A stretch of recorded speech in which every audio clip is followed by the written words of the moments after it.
embarrassing.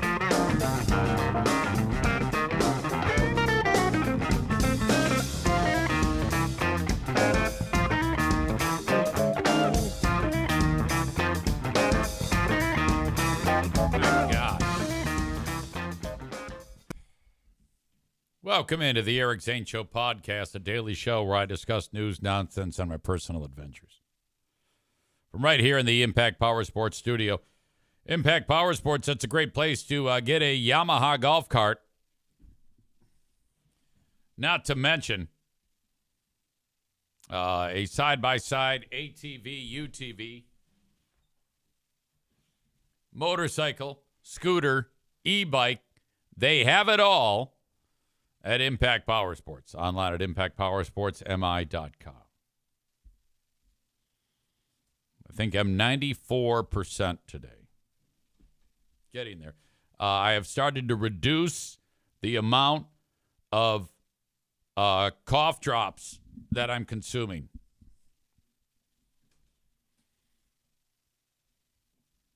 We've got 3 dogs on the couch. Looks like Darla's about to fall asleep while sitting up. Bruce is cashed. O'Neill cashed. Easy hair. Perfect. I'm in a real sweet spot with the hair these days. I appreciate you acknowledging it by thinking that it looks awesome. If you do. Maybe you don't. I don't know. Hang on. I got to drink coffee. My apologies for the late start. My apologies every day for the late start. I'm finding more and more that it just takes more and more time to be prepared. And I just don't give myself enough time to be prepared. That's kind of my thing. But I need to not make it my thing, you know? I'll try again starting Monday. We start a little earlier on a Friday edition. If you're watching the show live, most of you don't. Most people get the show on the recorded audio. So welcome to you. I see Kevin Kuipers is here. I saw Kevin 2 days ago when I delivered to him his acoustic guitar. That was given to me by the former Zaniacs. Kind of. It was the Tennessee bunch when I visited there. And it was a great gesture. It really, really was to give me a acoustic guitar, but I didn't. The story was I had an electric guitar and it wasn't my property. I gave it back to the owners. It happened to be my old radio show. I gave them the property back finally. And then when I talked about it, somebody came up with a bright idea of, hey, let's get him a replacement guitar. The thing is, though, I never picked up the other one. You know, I never ever played it. I don't know how to play it, but it was still a very, very nice gesture. And then I brought that one home, and I never played it ever. So I went. Chris K says we haven't heard a Jessica impression in a while. Yeah, Jessica was part of that bunch. Hey, AJ, we went together, we pulled our nickels and pennies together, and we got yourself a guitar.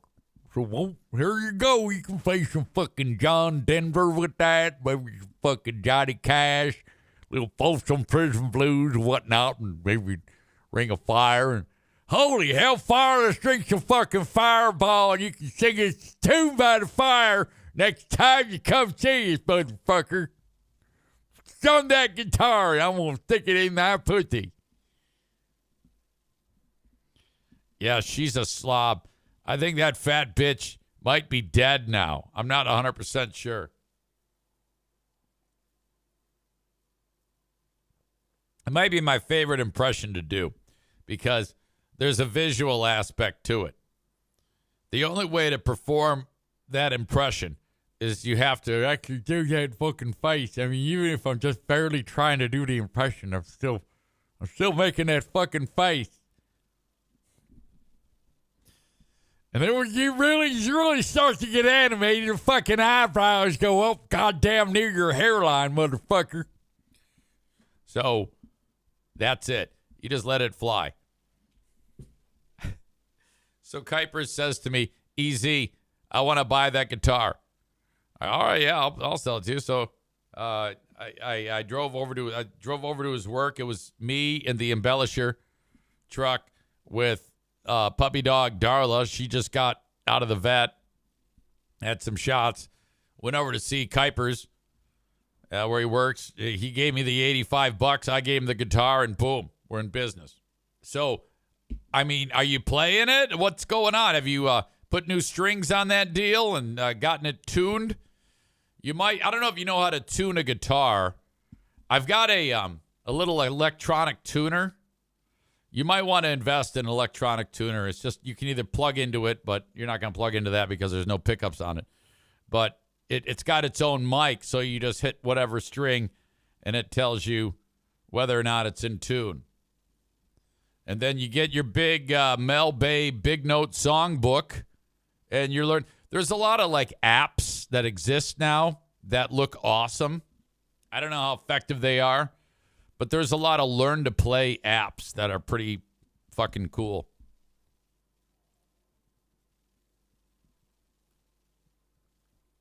Chris from Buffalo says, "Kevin, you should have had him sign it and immediately throw it on Marketplace for more money." Yeah, I don't think that would have affected it. I think that would have. Adam even says you can download a tuner app for free. I didn't even think about that. Yeah, I'm sure that is the case. A tuner app on your phone so you can be in tune while you're playing that thing. And there you go, Kevin. I'm glad it's in your hands. Excuse me. I had to change brands on the cough drops because last night, after the Patreon podcast with Ben Glaze, I realized I was out of cough drops. I had enough to get me through the night and the first part of today. Went up to the local convenience store. It's just right on the corner. They didn't have my brand. So I had to go with a different brand, and I'm a little bit concerned about that, but I think it'll be fine. Are you the weirdo like I am who does things like keeps the wrappers of the cough drops? This is like my new collection of useless shit. Fucking cough drop wrapper. What a fucking dork. Today is a busy day for me, as is every day. In addition to doing this podcast.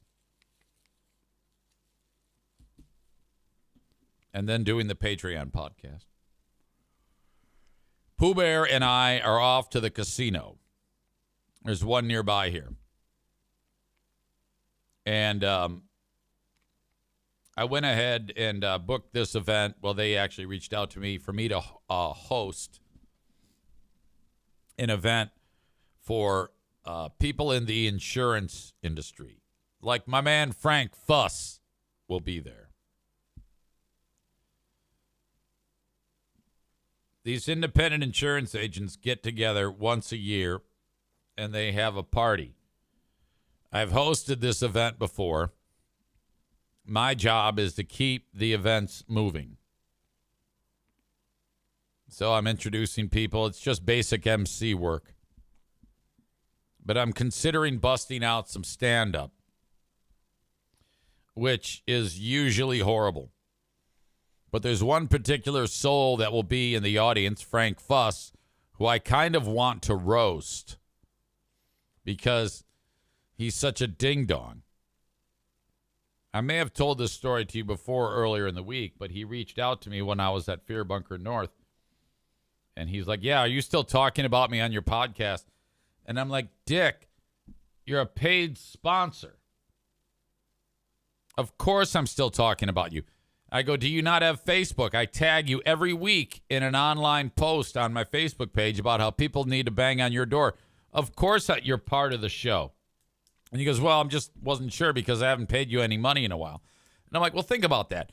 Why would I ignore someone who pays me money?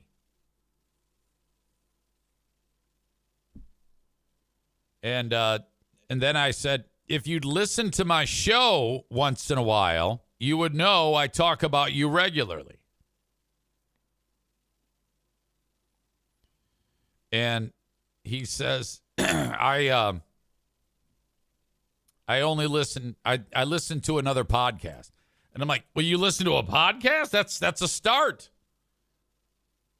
And then I'm like, first of all, why would you not listen? I'm the only person that you're marketing with. And I'm fucking great. Why would you not want to hear this shit? What in the world do you listen to? And he wrote, crypto. He's one of these crypto dorks who thinks that he's going to like take over the world with his fucking Mario coins or whatever the fuck they are. And the last time I talked to him, he tried this shit with me and started to beat me up about, hey, yeah, are you ready to invest in crypto? I've got just a thing for you. We're going to be rich forever. And I'm like, yeah, okay. I don't, dude, it's over my head. I'm sorry. I'm into things called dollars. So he listens to crypto podcasts. And I'm like, well, how is that entertaining, though? Why would you subject yourself to the same shit over and over again? And let me guess, the guy who's doing the podcast is an expert on crypto and wants you to sign up for his whatever the fuck. So that's kind of like, I go, no, I'm okay, fine. Thank you. So Frank will be there. I'm bringing Pooh Bear, so we get to have dinner at this event, and it's at a casino. Now, I always feel like fuck when I go to casinos because I always like lose. So I don't like to spend any fucking money. And it's dangerous for me to actually put a coin into like a slot machine or play blackjack or whatever the fuck. Because it hits like the same pleasure centers of my brain as like substance abuse, which, as you know, I am no stranger to. So I'm like, I don't know. It seems risky. I don't know if I want to. I'm concerned with my own well-being, even being in the facility. So Pooh Bear is like, well, I'm going to gamble. I'm like, well, I know. So basically the money that they're paying me, they're like putting it into my left hand and I'm handing it to Pooh Bear with my right hand. But I really don't like going to these fucking things by myself. I mean, I'm already kind of a loser. But who knows? Maybe we'll strike it rich. I remember when Pooh Bear and I went to Las Vegas because we used to be really into Kid Rock, which is kind of sickening because I'm no longer into Kid Rock because he's such a fuckface. We traveled all the way to Vegas to see Kid Rock. And we've never done this before. It was a New Year's Eve bash with Kid Rock at this little venue inside of the hotel.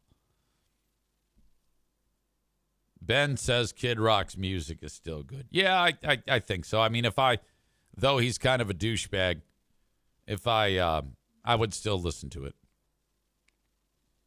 And Piano Fingerbanger asks, do you still have the belt buckle? I don't. I wish I did just so I could show it off. It was a longhorn steer's skull made of pewter. I bought it at a roadside stand in Tennessee.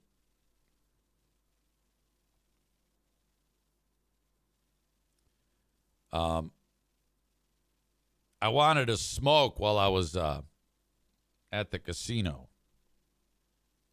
And Pooh Bear's eyes lit up. She goes, yeah, let's get some cigarettes. And I'm like, what? Who are you? That's like one of those things when you're in Vegas. Vegas will make you do things that you wouldn't normally do. So I go and I get a pack of Newports. I've got a picture of her smoking a square at the slot machine, and it looked ridiculous. She wasn't even smoking it right. She was just and I go, no, you got to suck it into your lungs. You're going to go right to the moon. And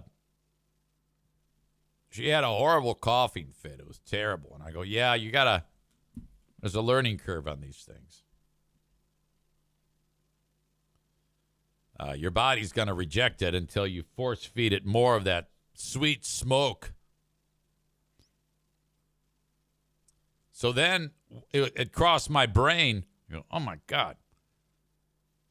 Maybe she'll want to go to the Bunny Ranch and we can, buy a whore. And it could be me, Pooh Bear, and the whore at the Bunny Ranch. That thought crossed my mind. I did not ask, though. I didn't even bring it up because I figured if it was going to happen, she was going to bring it up, just like the way she brought up buying the smokes. But it did not happen. And that was the end of that.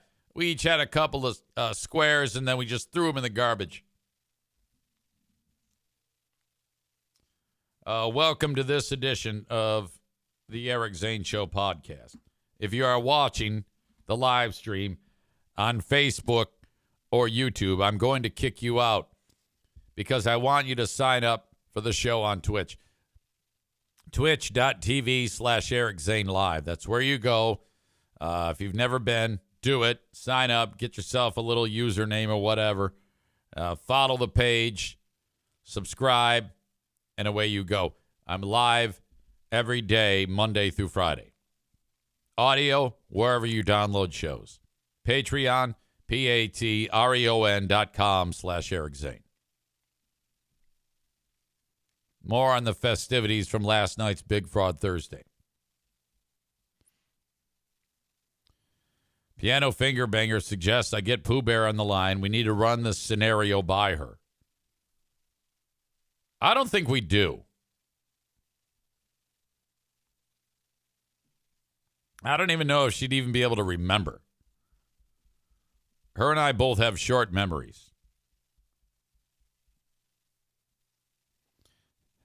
Patrick says, so you thought it was going to go from smokes to hookers? Yes. That's the natural progression of events. Before I kick you folks out that are watching on Facebook and YouTube. Last night was a Big Fraud Thursday with Ben Glaze.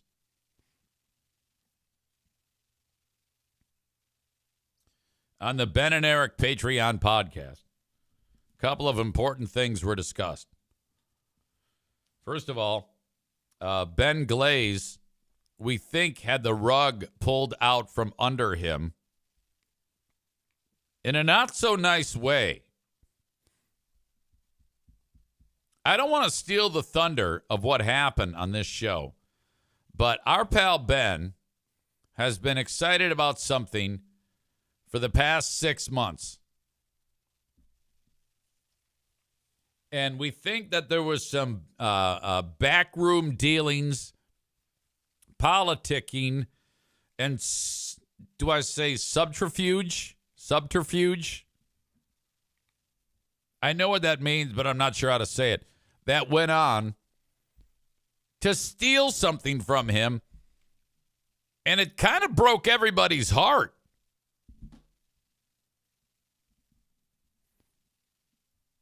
Ben Glaze chronicled that during the Ben and Eric Patreon podcast.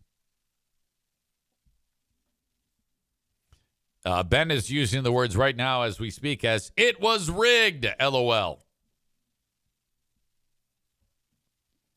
It's important to note that Ben just got back from Cancun. He talks about, in the Ben and Eric Patreon podcast, that when he went there for the 3 or 4 nights that he spent in Cancun, it was at about the time that Ben and his lovely better half were making their way back to the airport when they finally figured out all of the fun things that they can do in Cancun. It's like these two showed a real level of inexperience when it comes to travel to a faraway place. I know it's stealing some of the shine from the moment, but Ben revealed that literally on the last day of his trip to Cancun, he realized that you could download an app of the resort that they were at that detailed all of the fun things that were available to do at the resort. So, like Ben and the better half are walking around going, wow, these people are doing this thing, and oh, wow, this guy's parasailing, and oh, my God, they're doing like couples painting over here, and holy shit, there's a goddamn luau going over here. Oh, my God. Boy, I wonder how these people know that all these fun activities, there's the buffet breakfast. Fuck, we didn't know about that. He realizes that, you know, when you walk into the resort, the first thing it says is download the app for notifications on all the fun things coming up. And they're like, oh, we had no idea. So they fucked up the whole goddamn thing. I think they still had a good time, though. And there may have been some anal. I also described, Chris says, Ben is our favorite lovable dipshit. He is kind of a dipshit in a fun, adorable way. You know, Ben, I don't think it's ever been that the term dipshit has ever been used to describe someone in a positive way, but you are an adorable dipshit. I also had a dream that I detailed to the audience, and it wasn't one of those ridiculous stories where it goes on and you just wish you were dead when someone is describing a dream to you. It's rather short but sweet, the actual dream that I had, and I describe it on the show. And, well, I think the responses were either laughter or shock and disgust at what I dream about when I sleep. And this is not the first time I've had this dream. Chris points out you cannot forget the return of the great Jimmy Stinson. That's right. The director of such amazing horror films as Harwich Tale and Blood Moon 1, and lead actor in Blood Moon 2 that his cousin Paul wrote and directed. He's back with us. In his usual silly, clumsy way, he had a fantastic appearance on the show.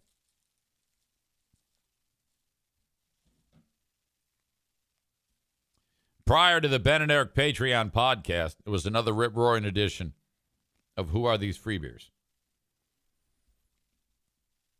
Where during the show, we talked about the moment that Free Beers said, hey, I'm trying to raise some solid young men. Can you give me some tips to make my boys to be wonderful adults when they grow up? So it started out innocently enough. Give me some tips to raise my boys. And Kelly used it as an opportunity to rant about the boss of the radio station. I am not kidding. Now, it was excellent. It was so much fun. Holy shit. She kicks ass. She was a little vague as to what actually happened to her. She just kept saying that what she said got exaggerated. But you got to hear this. We went after it bit by bit and talked about it. And she's annoyed with the Burn King himself. He didn't stand up for her. She wanted him to speak out on her behalf. And she was just there twisted in the wind, holding her twat, being made to look like an asshole in front of everybody. And Greg's just like, oh, boy. So she was bent out of shape because he talks a big game constantly with, oh, man, I love women. I support women. Yeah, women's rights, all this shit. And then when you get down to brass tacks, he didn't do fucking shit when somebody was treating her unfairly. She mentioned that Hot Wings spoke up and thanked him for it, but not so much Greg. So it was kind of a thing, I mean, that doesn't sound that awesome. It was so stark that we had several folks saying, is she going to work there for long? Is there something going on? And I guess I couldn't say for sure. I just know that Ross has told me that for extended time, she's been trying to get another gig somewhere. And honestly, if I had a radio station, I'd hire her on the spot. She'd be the lead. I'd say, look, we're building this radio station around you. Your personality's that big. Sure, you're a dumb fuck, but I don't give a shit. You're creative and fun. All right? So keep smoking pot and get in there and do a goddamn radio show. Chris says that Joe has a radio station for her. Exactly. He's a radio station owner. But what do I know? All right. So thanks if you're watching on Facebook and YouTube, but it is now time for you to leave.